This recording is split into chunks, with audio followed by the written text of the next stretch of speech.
you ọpẹ́ mi ti sọjọ́ bí lónìí. Àṣeyí sàmọ́dún ọdún ayọ̀ ló mọ̀ ṣe láti Elédùmarè ìyọba. Èyí fún jọ̀wọ́ ẹlẹ́yinjú ẹgbẹ́ arẹwà lóbìnrin ní sọjọ́ bí lónìí. Ìlérí Olúwa lèmi jẹ́ the most talented lady táwọn ayé ń sọ. Ó ní sọjọ́ bí rẹ̀ tàbí ọ̀sáyé.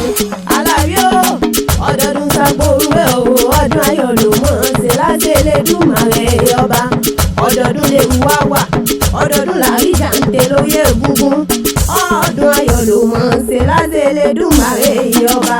Ó wá sọdún èyí ó ṣe tẹ̀mí tówó tọmọ ìláyà láwùrà bí oníjó òkú tí kò fi tán. Ó dìlé àwọn bàbá rẹ̀ gangan.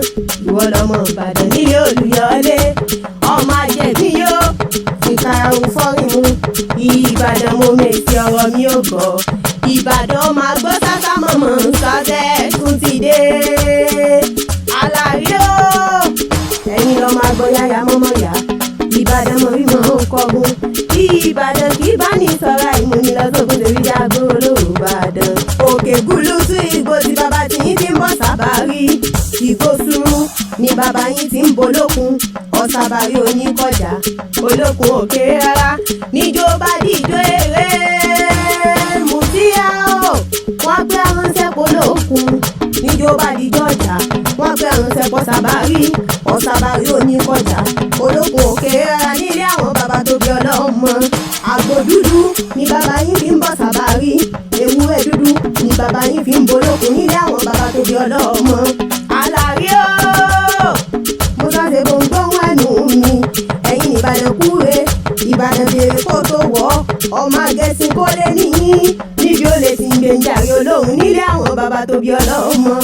Ọpẹ́ yẹmí ó bèbẹ́lẹ́ ẹ̀lẹ́ lómi títẹ̀rù tọmọlá ipò tí ń pọ́n mu. Àṣejì rẹ̀ lómi àbùmọ̀bù rẹ̀. Èèyàn kí wáyé kó má má láwọn nǹkan lára ṣèbí jágbó olóòbàdàn nílé àwọn bàbá tó bí lọ́mọ.